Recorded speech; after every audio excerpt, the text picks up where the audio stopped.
Hello hi good afternoon सभी को। तो कैसे हैं आप लोग? उम्मीद है सब लोग बढ़िया ही होंगे। दोपहर का समय है, कुछ लोग सो रहे होंगे, कुछ लोग जग भी रहे होंगे।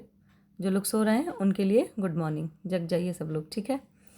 मैं आपको बताऊं, इसके पहले वाली वीडियो में हमने डिस्कस किया था सेल के बारे में। सेल का कौन कौन सा पार्ट होता है, उसके क्या क्या फंक्शन होते हैं, उसका डायग्राम भी मैंने आप लोगों को अच्छे से बताया था। आज हम लोग पढ़ेंगे सेल साइकिल, मतलब कि कोशिका चक्र, और कोशिका विभाजन मतलब कि सेल डिवीजन। तो चलिए शुरू करते हैं। सेल साइकिल ये मेरा मतलब हैंडमेड नोट्स है, हैंड रिटन है, मैंने हाथ से लिखा है। वही मैंने ये बहुत इजी तरीके से मैंने बनाया है, इसीलिए मैं डायरेक्ट अपने कॉपी का ही नोट्स आप लोगों को दिखा रही हूँ। आपको दिख रहा है सेल साइकिल।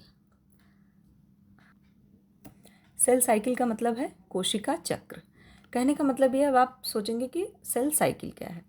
सेल साइकिल का मतलब ये है कि कोशिका, मतलब आपको ये बता दूं मैं कि सेल कोशिका में मतलब सेल विभाजन और सेल साइकिल दोनों अलग अलग चीज़ें हैं। तो यहाँ पर सेल साइकिल का मतलब ये है कि कोशिका बनने से लेकर इसके विभाजन तक, एक संतति कोशिका बनने तक होने वाली सभी क्रियाओं को कोशिका चक्र कहते हैं।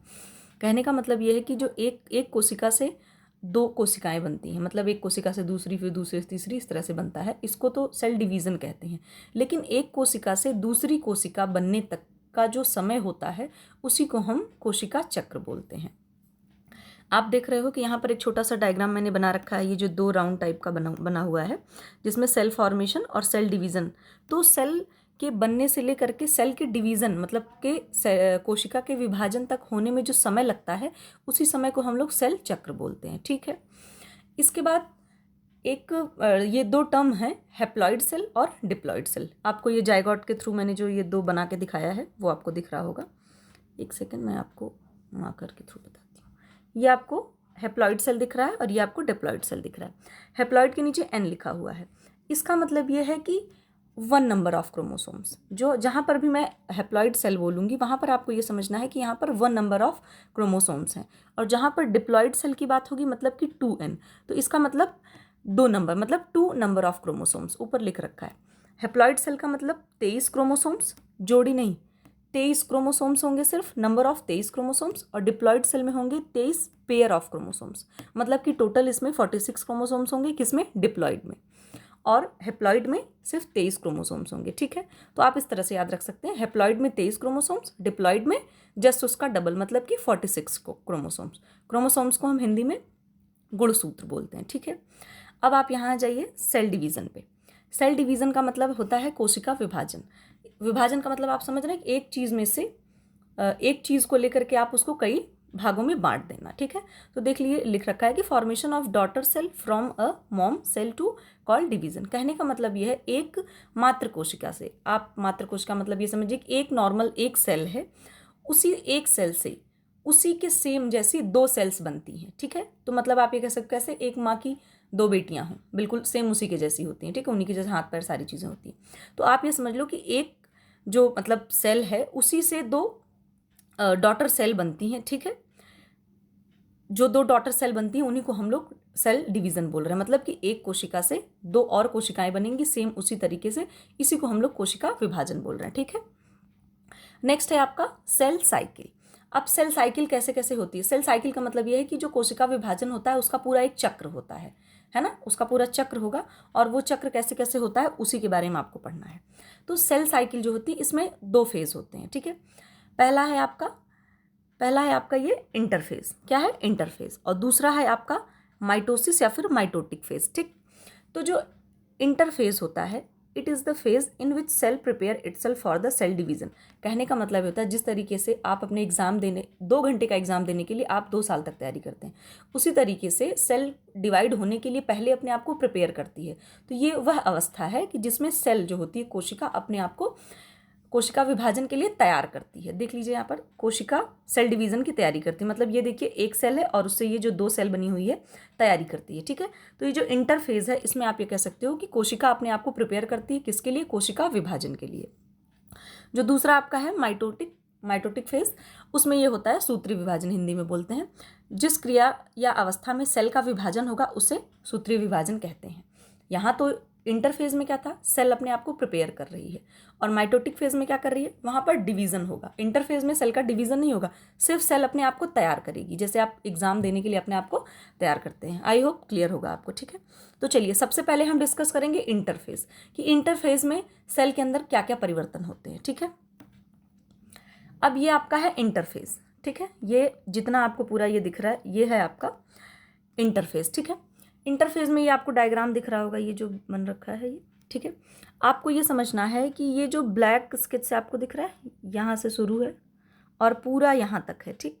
ये अब इसमें आपको दिख रहा होगा, इधर मैंने G1 S फॉर सिंथेसिस और ये G2 लिखा हुआ है। यहाँ G1 का मतलब है गैप 1, S फॉर सिंथेसिस, और G2 का मतलब गैप 2 से है। तो सेल में ये पूरा समझ लीजिए एक चक्र है, पूरा सर्किल आपको दिख रहा है, और यहाँ से लेकर के मतलब कि G1 से लेकर के G2 तक ये जितना ब्लैक स्केच से आपको दिख रहा है, इस पूरी अवस्था में सेल अपने आप को तैयार करती है, किस लिए, सेल डिवीजन के लिए। और इन्हीं तीनों अवस्थाओं को हम बोलते हैं इंटरफेज। ये देखिए लिख रखा है इंटरफेज, ठीक है। इसके बाद जो ये इतना बच जाता है आपका, आपको ये दिख रहा होगा, इतना जो आपका बच जा रहा है, इसको हम लोग माइटोटिक फेज बोलते हैं, या माइटोसिस भी बोल सकते हो आप। इसमें जो है 2 पार्ट होते हैं, जो माइटोटिक फेज है इसमें भी 2 पार्ट होते हैं। ये आपको दिख रहा है, ये डिवाइड हो रखा है बीच से, ये देखिए ये डिवाइड हो रखा है, ठीक है। तो इसमें जो इधर वाला पार्ट है, ये देखिए इसमें है साइटोकाइनेसिस, ठीक है।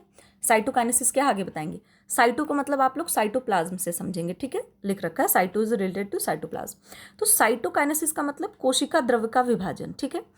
ये जो 2 फेज है ना, मतलब माइटोटिक फेज में एक फेज ये है आपका, जिसको हम लोग कैरोकाइनेसिस बोल रहे हैं, और ये वाला जो है साइटोकाइनेसिस। तो cytokinesis is related to division of cytoplasm, ठीक है।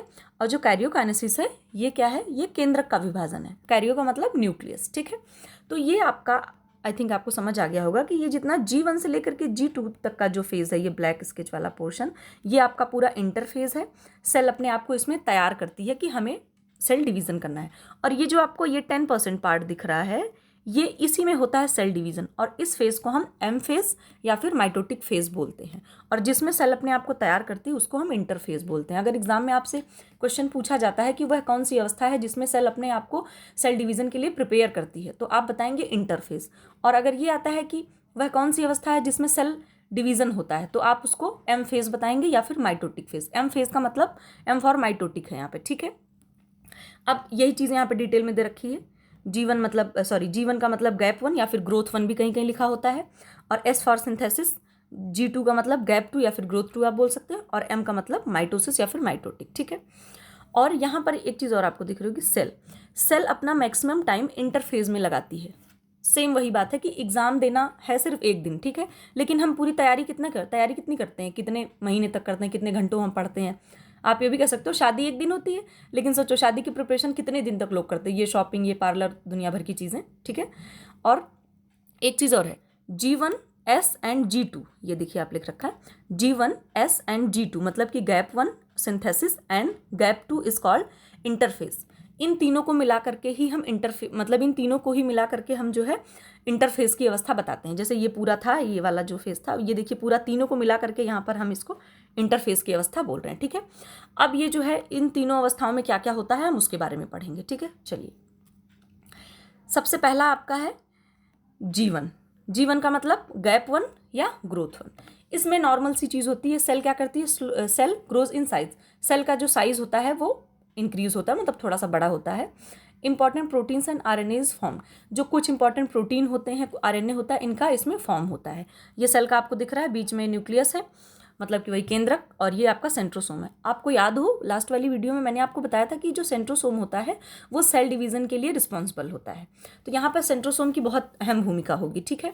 तो G1 मतलब कि जो ग्रोथ 1 है उसमें सिर्फ सेल का साइज बड़ा होगा और कुछ प्रोटीन और RNA जो होंगे वो फॉर्म होंगे, मतलब बनेंगे, ठीक है।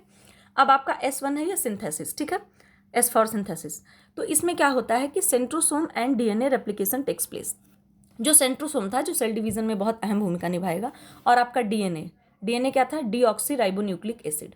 यहाँ पर क्या होता है सिंथेसिस वाले फेज़ में, मतलब कि सेकंड फेज़ आप कह सकते हो, कि इसमें जो सेंट्रोसोम है वो भी रेप्लिकेंट होता है और जो डीएनए है उनका भी रेप्लिकेंस होता है। रेप्लिकेशन का मतलब यहाँ पर है द्विगुणन। ये आप देख रहे हो ये क्रोमोसोम है, ठीक है, और इस क्रोमोसोम के अंदर ये जो पतली लाइन दिख रही है ये डीएनए है आपका। तो ये मान के चलो आपकी ये सिंगल डीएनए है, ठीक है। यहाँ मैंने द्विगुणन बताया कि जो ये डीएनए है आप यहाँ पर देख सकते हो, यही जो एक एक डीएनए था वो यहाँ पर आकर के ये 2 हो गया, या एक इधर आपको दिख रहा है एक इधर। 2 का मतलब डीएनए यहाँ पर जो यहाँ पर 1 कॉपी थी अब यहाँ पर 2 कॉपी हो गई। कितनी कॉपियाँ हो गई? 2 कॉपियाँ हो गई, ठीक है। और ये आपका जो बीच में है सेंट्रोमेयर, सेंट्रोमेयर के थ्रू ही जो आपका वो क्रोमोसोम्स है वो जुड़ा हुआ है, और क्रोमोसोम्स के अंदर क्या है? डीएनए है, मैंने आपको बताया था। और एक चीज़, जब यहाँ पर डीएनए की 2 कॉपियाँ हो गई सेम सेम, तो इसका जो ये किनारे का मतलब आप नीचे देख रहे हो, इधर भी ये सेम है, इधर भी ये सेम है। इन्हीं दोनों को, ये जो किनारे वाले हिस्से हैं इनको हम सिस्टर क्रोमैटिड बोलते हैं, क्योंकि इधर सेम कॉपी बन गई। एक कॉपी इधर, दोनों ये अलग अलग था, लेकिन इधर आकर के अब एक कॉपी इधर बन गई, एक कॉपी इधर, और इनकी जो कॉपी है इनको हम सिस्टर क्रोमैटिड बोलते हैं, इधर वाली कॉपी और इधर वाली कॉपी को, ठीक है। अब यहाँ पर क्या हुआ, मतलब सिंथेसिस वाले फेज में जो डीएनए था उसका रेप्लिकेशन हो गया है, मतलब कि एक डीएनए से उसकी एक सेम दूसरी कॉपी बन गई है, ठीक है। अब नेक्स्ट आपकी जो स्टेज है वो है थर्ड स्टेज, मतलब कि ग्रोथ 2। उधर बीच में सिंथेसिस आ गया था ना, तो ये G2 है, लेकिन इसको हम थर्ड स्टेज बोलेंगे। अब सॉरी एक सेकेंड, अब इसमें आपका क्या है, ये आपका थर्ड फेज है। इसमें क्या होता है, न्यूक्लियर वॉल्यूम इंक्रीजेस, मतलब कि जो केंद्रक है इसका वॉल्यूम, ये केंद्रक आपका बीच वाला पूरा ये है ना, ये पूरा, ये आपका पूरा, इसका मतलब अच्छे तरीके से ये पूरा बढ़ गया है, मतलब सेल पूरी तरीके से अपने आप को प्रिपेयर कर चुकी है, ठीक है। और सेंट्रोसोम जो था, सेंट्रोसोम भी अब 2 बन चुके हैं। एक से मतलब सेंट्रोसोम की भी एक कॉपी रहती है, उसकी भी दूसरी कॉपी बन जाती है। अभी दूसरी कॉपी का आगे क्या काम है वो आपको बताएंगे। और डीएनए रेप्लिकेटेड, मतलब कि डीएनए यहाँ पर पूरी तरीके से रेप्लिकेट हो चुका है, मतलब कि डीएनए की जो कॉपी है वो प्रॉपर तरीके से बन चुकी है। सेल पूरा मतलब सेल का डिवीजन होने के लिए सेल अब खुद को पूरी तरीके से प्रिपेयर कर चुका है, ठीक है। ये आपका उधर जो मैंने अच्छे से डायग्राम नहीं बन पाया था, ये आपका क्या है, ये जो है क्रोमोसोम्स है, और इसी के अंदर पतले पतले जो इस टाइप का स्ट्रक्चर मैंने नहीं बना पाया, यहाँ पर ये इस तरीके से ये इसके अंदर डीएनए है, ठीक है। और ये देखिए इधर का भी, ये दोनों सेम कॉपी है, मतलब जैसा ये दिख रहा है वैसा ही आपको ये भी दिख रहा है। इन दोनों के ही ये जो किनारे हैं इन्हीं को हम सिस्टर क्रोमैटिड बोलते हैं, क्योंकि ये सेम कॉपी बनी हुई, इसलिए सिस्टर क्रोमैटिड बोलेंगे, ठीक है। तो यहाँ पर भी देखिए मैंने ये लिख रखा है G1 + S + G2 is equal to interphase, मतलब इन तीनों अवस्थाओं को मिला करके हम इंटरफेज बोलते हैं, ठीक है। अब आपका है, अब तीनों आपका सेल जो है, मतलब तीनों जो स्टेज थी वो पूरी खत्म हो चुकी है। सेल एकदम बिल्कुल डिवाइड होने के लिए, मतलब सेल डिवीजन होने के लिए सेल खुद को पूरी तरीके से प्रिपेयर कर चुका है, ठीक है। अब आपका आ गया देखिए ये सेल डिवीजन। सेल डिवीजन का मतलब क्या है, कोशिका विभाजन, ठीक है। सेल डिवीजन जो होता है वो 2 तरीके से होता है। एक होता है माइटोसिस, ये जो आपका है ये नंबर 1 है, और इधर वाला आपका नंबर 2 है। तो माइटोसिस और मायोसिस, कहीं भी कंफ्यूज नहीं होना है। आप ध्यान रखिए, यहाँ पर देखिए लिख रखा है मैंने कि सेल, मतलब कि जो माइटोसिस होता है वो सोमैटिक सेल में होता है, मतलब कि माइटोसिस डिवीजन जो होता है वो सोमैटिक सेल में होता है। सोमैटिक सेल का मतलब आप समझेंगे सोमैटिक क्या है। सोमैटिक वर्ड जो है वो सोमा वर्ड से बना हुआ, किससे बना हुआ है, सोमा। सोमा का मतलब होता है बॉडी, हमारी बॉडी, ठीक है। तो जो हमारी बॉडी है, हमारी बॉडी में जितनी भी सेल्स होती हैं उन सब में माइटोसिस डिवीजन होता है, except germ cell. Germ cells का मतलब क्या है, जो हमारे गोनेड्स हैं। गोनेड्स का मतलब, गोनेड्स में पार्ट आते हैं, बॉडी पार्ट आते हैं, जो होता क्या है हमारा, मतलब कि मेल की बॉडी में जो टेस्टिस पाया जाता है और फीमेल की बॉडी में जो ओवरी पाई जाती है, ठीक है। टेस्टिस का मतलब वृषण और ओवरी का मतलब अंडाशय, ठीक है। तो आप ये समझो कि जो माइटोसिस डिवीजन होता है वो हमारी पूरी बॉडी में होता है, सिर्फ हमारे टेस्टिस और ओवरी को छोड़ करके, ठीक है। अब आप कहोगे कि ये मैम फिर ओवरी और टेस्टिस में कौन सा होता है, तो पूरी बॉडी में माइटोसिस हुआ, ठीक है, लेकिन आपकी जो ओवरी है और आपका जो टेस्टिस है उनमें मायोसिस होता है, अर्धसूत्री विभाजन। आपको ये 2 चीज़ बहुत अच्छे से याद रखनी है, एग्जाम पॉइंट ऑफ व्यू से ये बहुत बहुत इंपॉर्टेंट है। और मेन आपके एग्जाम में इतना ही पूछा जा सकता है कि कौन सा डिवीज़न कौन से सेल में होता है, ठीक है।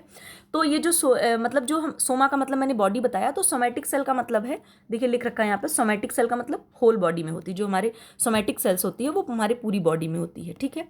और माइटोसिस किस में होता है, सोमैटिक सेल्स में होता है। और जो ये आपका मायोसिस है वो जर्म सेल, देखिए लिख रखा है जर्म सेल का डिवीजन मायोसिस में होता है, ठीक है। गैमीट फॉर्मेशन के लिए, गैमीट का मतलब जब स्पर्म और ओवम का फर्टिलाइजेशन होता है तो उससे गैमीट फॉर्मेशन होता है जिसके थ्रू जाइगोट बनता है, ठीक है। आई होप आपको ये चीज़ समझ में आई होगी। एक बार फिर से मैं रिवाइज कर दे रही हूँ। सेल डिवीजन कितने तरीके से होता है? 2 तरीके से। पहला माइटोसिस, दूसरा मायोसिस।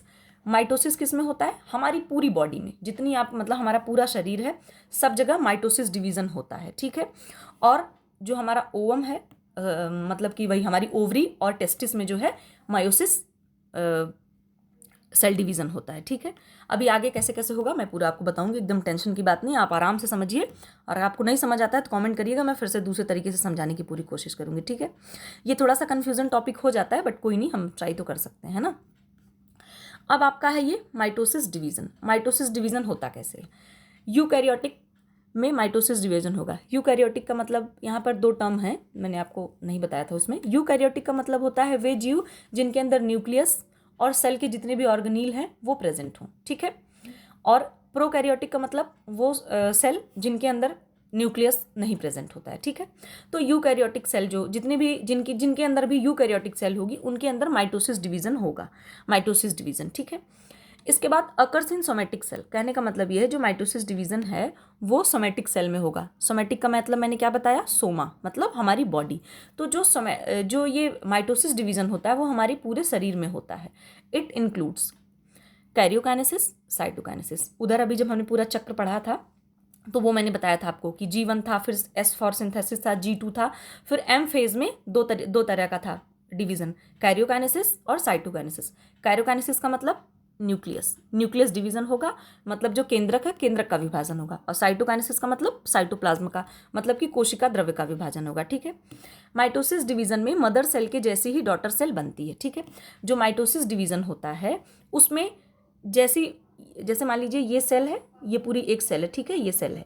और इसके बाद जो 2 ये सेल बनेंगे, एक ये सेल एक ये सेल, ये बिल्कुल सेम इसी की तरह बनेगी। जैसी ये वाली सेल है ये सेम इसके जैसी ही बनेगी, ठीक है। इसीलिए बोल रहे हैं कि माइटोसिस डिवीजन में मदर सेल के जैसी ही डॉटर सेल होगी, ठीक है। इनमें कोई चेंजेस नहीं आएगा, जैसी ये होगी वैसी ही ये होगी। इसमें आप ये समझते हो जैसे आप मान लो कि आपके हाथ में कहीं चोट लग जाती है, थोड़े दिन बाद वो चोट हमारी ठीक हो जाती है धीरे धीरे करके अपने आप से, ठीक है। तो वो ऐसे ही ठीक हो जाती है क्योंकि हमारी बॉडी में जैसी सेल की टूट फूट हुई थी, चोट लगने से सेल टूट गई थी, अब सेम वैसी ही सेल हमारी उस जगह पे आकर के बन गई। समझ रहे हो आप? इसीलिए यहाँ पर माइटोसिस मतलब शरीर में हमारे कहीं चोट लगती है, जब वो रिकवर हो जाती है तो वो माइटोसिस डिवीजन की वजह से ही हमारी स्किन जो जहाँ पे चोट लगी है वो फिर से पहले जैसी रिकवर हो जाती है, माइटोसिस डिवीजन की वजह से ही। तो इसीलिए मतलब जैसी सेल टूटी थी वैसी ही सेल दोबारा से बन गई। इसका मतलब ये है कि इसीलिए यहाँ पे कह रहे हैं कि माइटोसिस डिवीजन में मदर सेल के जैसी ही डॉटर सेल बनेगी। मतलब चोट लगने से पहले हमारी स्किन नॉर्मल थी, फिर चोट लगने के बाद चोट लग गई जब, तो फिर से जब दूसरी सेल बनी तो हमारी स्किन फिर से नॉर्मल हो गई, ठीक है। नेक्स्ट आप देखिए, माइटोसिस डिवीजन में और मतलब हमने बताया ना कि 2 चीज़ें होती हैं, एक होता है कैरियोकाइनेसिस और दूसरा अभी आपको साइटोकाइनेसिस आगे पढ़ेंगे। माइटोकाइनेसिस में क्या होता है कि कैरियोकाइनेसिस और साइटोकाइनेसिस। कैरियो का मतलब न्यूक्लियस, काइनेसिस का मतलब स्प्लिट, मतलब कि न्यूक्लियस का विभाजन मैंने आपको अभी बताया, ठीक है। और ये तो वही वाली बात है जो अभी मैंने बताया कि यूकैरियोटिक सेल्स में होता है और यहाँ पर मतलब मदर सेल से जो 2 डॉटर सेल बनती हैं बिल्कुल सेम, ठीक है। और ये देखिए यहाँ पे लिख रखा है in our whole body except testis and ovaries, मतलब कि हमारे पूरी बॉडी में माइटोसिस डिवीजन होता है एक्सेप्ट हमारी टेस्टिस और ओवरी को छोड़ करके, ठीक है। अब जो कैरियोकाइनेसिस है इनमें 4 फेज होते हैं। कितने होते हैं? 4 फेज होते हैं। कंफ्यूज नहीं होना, एक बार नहीं समझ आ रहा आपको दूसरी बार वीडियो देखनी तभी समझ आएगा, क्योंकि होता क्या है ना, ये टॉपिक थोड़ा सा कन्फ्यूजिंग होता है, मुझे भी पहली बार में ही नहीं समझ में आया था, तो आप 1-2 बार पढ़ोगे आपको जरूर समझ आएगा।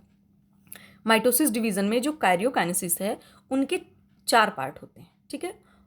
अब पहला पार्ट कौन सा है? प्रोफेज, दूसरा है मेटाफेज, थर्ड है एनाफेज, चौथा है टीलोफेज, ठीक है। शॉर्ट फॉर्म में आप इसको कर सकते हो 1 2 3 करके, यहाँ पर PMAT, ठीक है। PMAT से आप याद रख सकते हो, एक बना सकते हो आप याद रखने के लिए, ये कोई सूत्र नहीं है लेकिन आप अपने आप से कर सकते हो, ठीक है। तो आपको याद रखना है माइटोसिस डिवीजन में क्या होगा, कैरियोकाइनेसिस और साइटोकाइनेसिस होता है, ठीक है। अब कैरियोकाइनेसिस के 4 पार्ट हैं, अब ये इसके 4 पार्ट में क्या क्या होता है वो हम आगे पढ़ेंगे, ठीक है। तो सबसे फर्स्ट है आपका प्रोफेज। प्रोफेज में क्या होता है चलिए देखते हैं। ये आपका है प्रोफेज, ठीक है, पहला वाला सबसे प्रोफेज, इसको हिंदी में भी प्रोफेज ही बोलते हैं, तो कोई दिक्कत की बात नहीं है। ये आपका है पूरा सेल और इसके अंदर ये न्यूक्लियस, ठीक है। अब इसके बाद मैंने बताया था न्यूक्लियस के अंदर ही आपके क्रोमेटिन क्रोमोसोम्स, सारी क्रोमेटिन ही क्रोमोसोम्स में बदल जाता है, आपको पता है।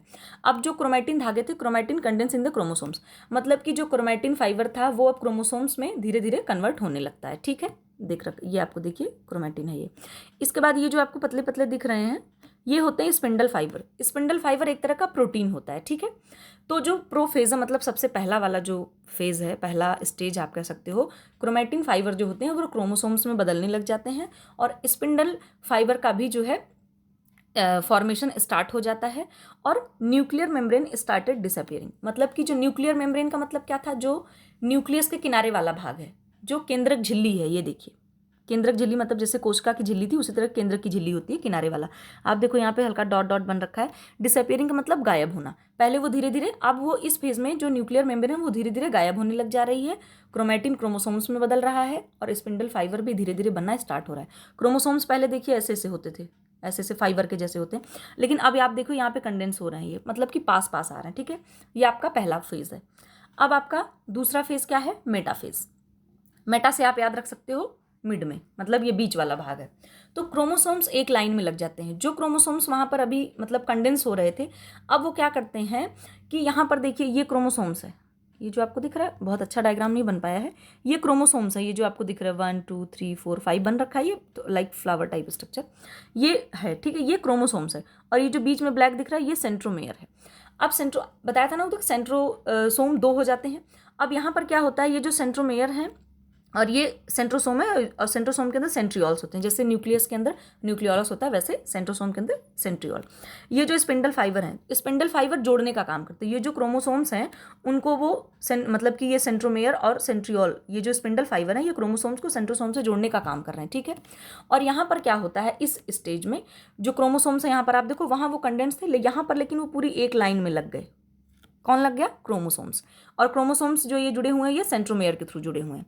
अब इस स्टेज में सिर्फ इतना होता है कि क्रोमोसोम्स क्या होते हैं, पूरी तरीके से लाइन में लग जाते हैं और जो उधर न्यूक्लियर मेम्ब्रेन डिसअपियर होना शुरू हुई थी, यहाँ पर वो पूरी तरीके से डिसअपियर हो जाती है, मतलब कि न्यूक्लियर मेम्ब्रेन पूरी तरीके से गायब हो जाती है।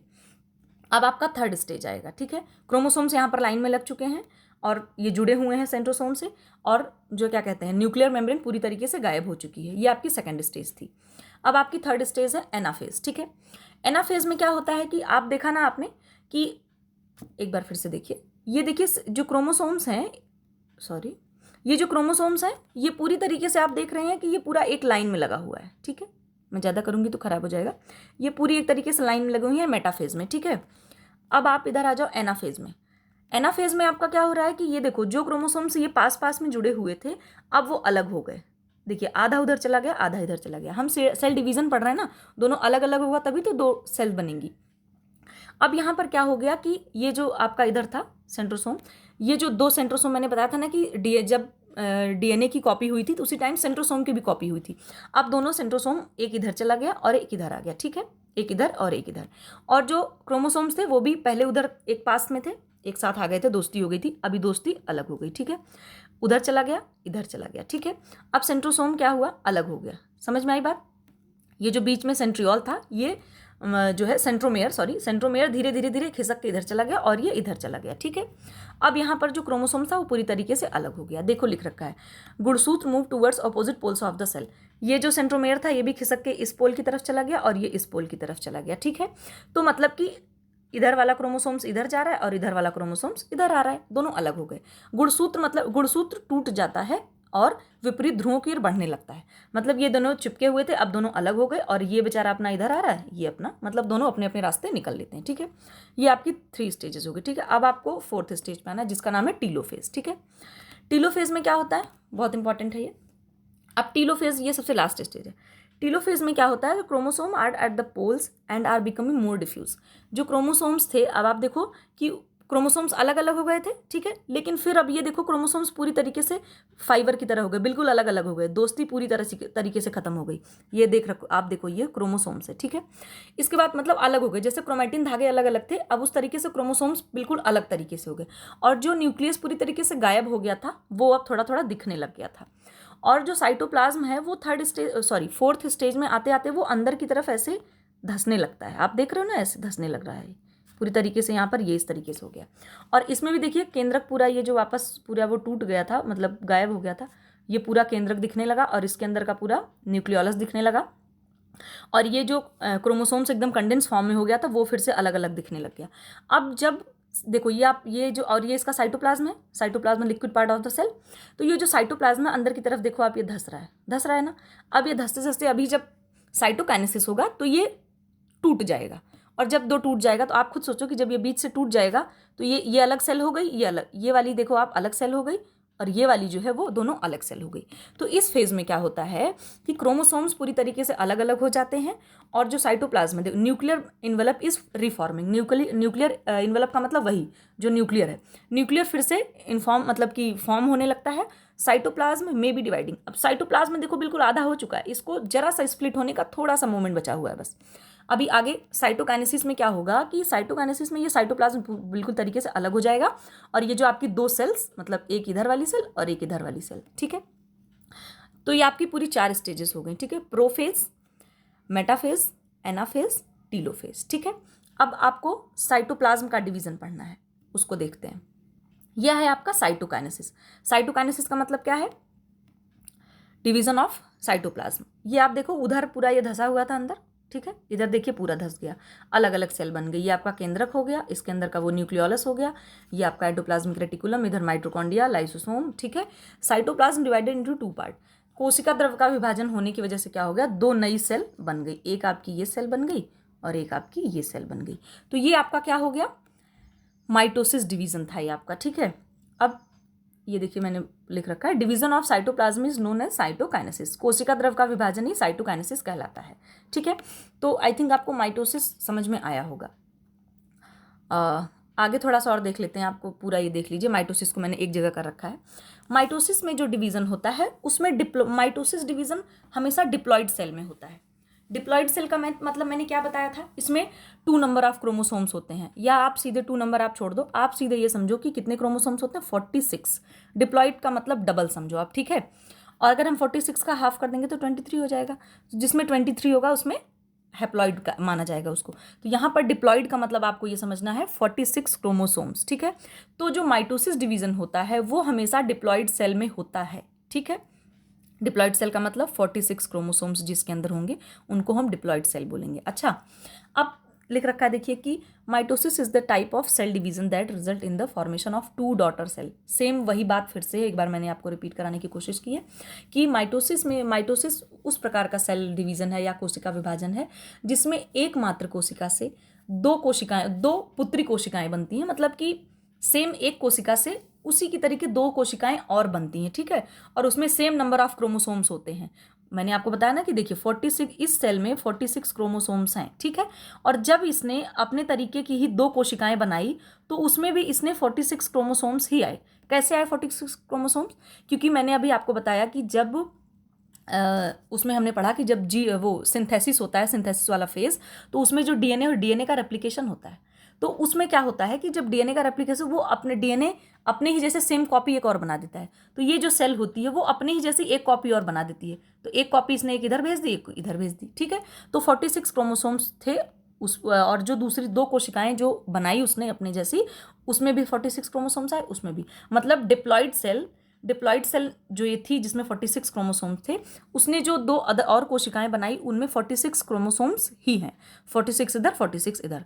मतलब डिप्लॉइड सेल जो होती हैं वो डिप्लॉइड कोशिकाएं ही बनाती हैं, ठीक है। देख लीजिए लिख रखा है क्रिएट्स डिप्लॉइड डॉटर सेल। मतलब कि ये जो मात्र कोशिका थी ये डिप्लॉइड सेल थी और इसने जो अपनी डॉटर सेल बनाई इसमें भी डिप्लॉइड सेल ही है, ठीक है। तो आप ये कह सकते हो कि जो माइटोसिस है वो हमारी पूरी बॉडी में होता है, माइटोसिस डिवीजन, और माइटोसिस डिवीजन हमेशा डिप्लॉइड सेल में होता है, ठीक है। अब आपका नेक्स्ट है माइटोसिस। वही वाली बात है, फिर से है कि ये यहाँ पे देखिए 46 क्रोमोसोम्स है, इधर भी 46 क्रोमोसोम्स आए, इधर भी 46 क्रोमोसोम है। सेम कॉपी बनी, जैसी कोशिका ये थी सेम वैसी कोशिका ये भी बनी हुई है।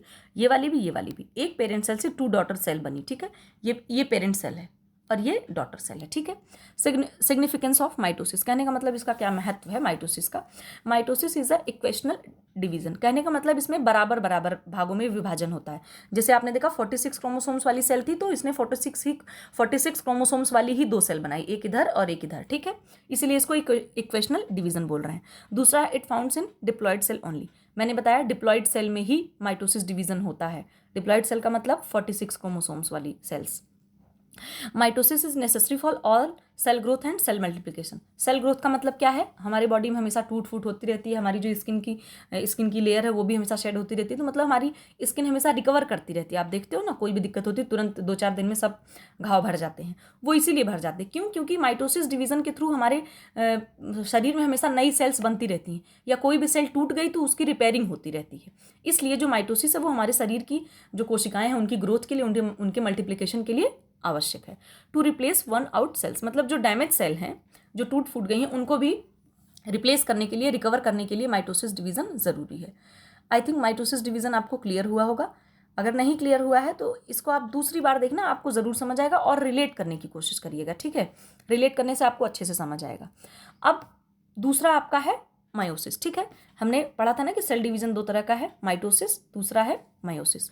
अब मायोसिस में क्या होता है, इसमें आपको कंफ्यूज नहीं होना है, बहुत इजीली समझना है, और ज़्यादा अगर आप कोशिश मतलब वो करोगे तो कंफ्यूज हो सकते हो, बट होना नहीं है। मैंने आपको बताया माइटोसिस हमेशा पूरी बॉडी में जितना है उन सेल्स में होता है माइटोसिस, लेकिन अब हम क्या पढ़ने जा रहे हैं, मायोसिस, ठीक है। मायोसिस जो होता है वो हमेशा हेप्लॉइड सेल में होता है। किस में होता है? Haploid cell. जो आपका है, ये अच्छे से लिख नहीं पा रही हूँ मैं, मार्कर बढ़िया चल नहीं रहा है। हेप्लॉइड सेल आप समझ लो, या आप ये समझ लो कि 23, मतलब कि जिसमें 23 क्रोमोसोम्स होते हैं, उन सेल में मायोसिस मतलब मियोसिस जो है डिवीज़न होता है, ठीक है। इसमें क्या होता है, रिडक्शन डिवीज़न चलता है। रिडक्शन का मतलब क्या होता है, कम होता है इसमें। जैसे देखो, अभी उधर हमने पढ़ा कि 46 क्रोमोसोम्स होते हैं, तो उससे जो दूसरी सेल बनती है उसमें भी 46 क्रोमोसोम्स ही जाते हैं। लेकिन इसमें क्या होता है कि जो नंबर ऑफ क्रोमोसोम्स होते हैं, जब मायोसिस विभाजन होता है, मतलब मायोसिस डिवीजन होता है, तो उसमें number of chromosomes just half हो जाते हैं। देखो लिख रखा है कि 46 से 23 गुणसूत्र हो जाते हैं। गुणसूत्र का मतलब क्रोमोसोम्स, ठीक है। मतलब इसका जब मायोसिस डिवीजन होता है तो जो है 46 क्रोमोसोम से 23 गुणसूत्र बन जाते हैं, ठीक है। और इसमें क्या होता है, क्रॉसिंग ओवर चलती है, और क्रॉसिंग ओवर चलने की वजह से ही इसमें चेंजेस आते हैं, ठीक है। डिप्लॉयड सेल में होगा।